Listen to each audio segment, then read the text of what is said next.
Hey everyone, I've gotten a couple of requests for a video to show the student side of Google Classroom.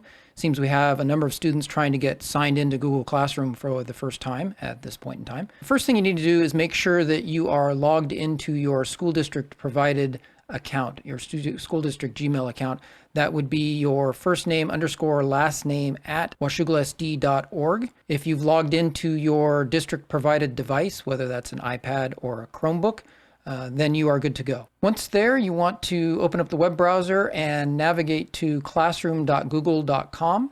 If you just go up to the address bar up here at the top and type in classroom.google.com, that will get you to Google Classroom, and you'll get to a page that looks like this.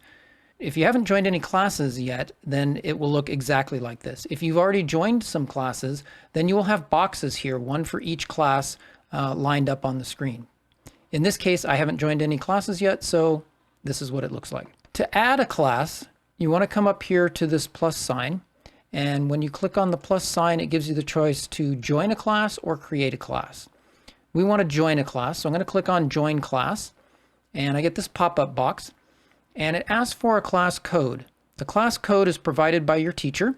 A lot of times this is provided in class, written on the whiteboard, handed out on the course syllabus, or emailed to the students.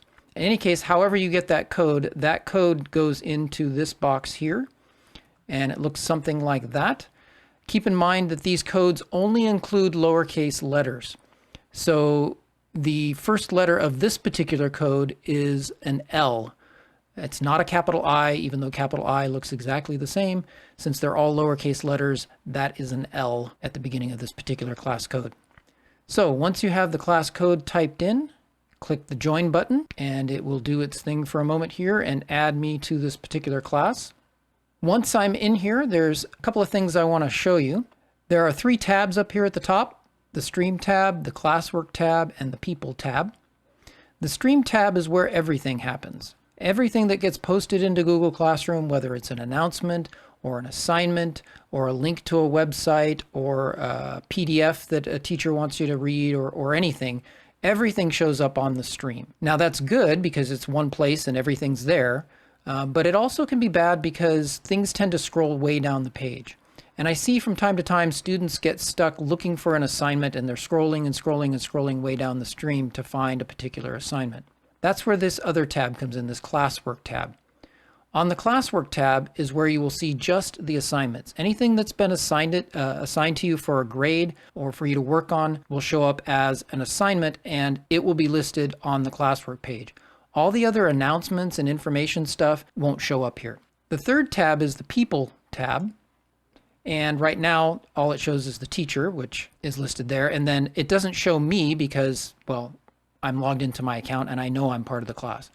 But as other people join the class, they'll be listed here.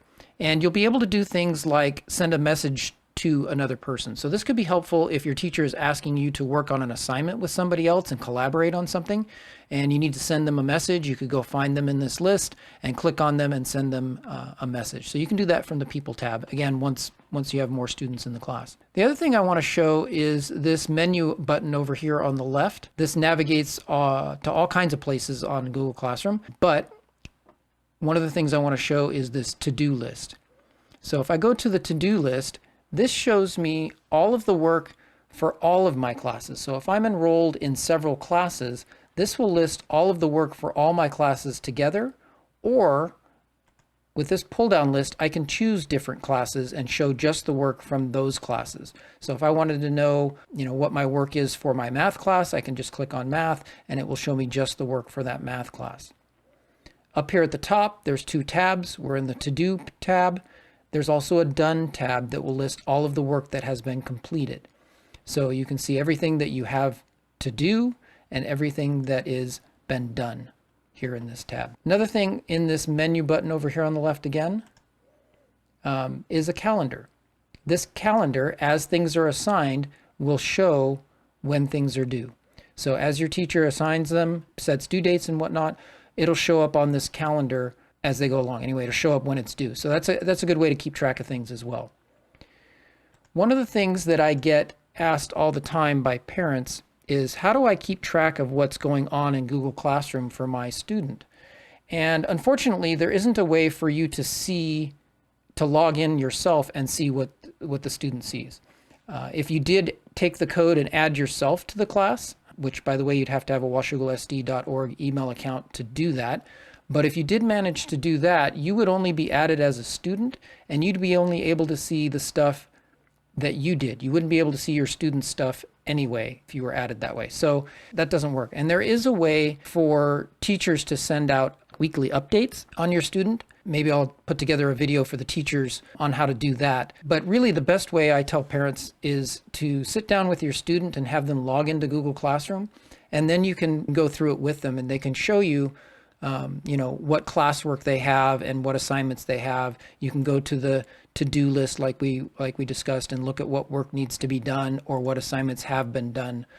You can go to the stream for the class and look at all of the announcements and information that's been posted there. So I think that's really the best way at this point to kind of keep track what's going on. Plus it gives you a chance to talk with your student about what assignments they have coming up and how they're going to manage their time and get those things done. So hopefully you found this helpful. If you have, feel free to give the video a thumbs up. You want to make sure that you get notified of future videos. Hit the subscribe button down below and that bell icon, and that'll make sure that you get notified every time we post a new video.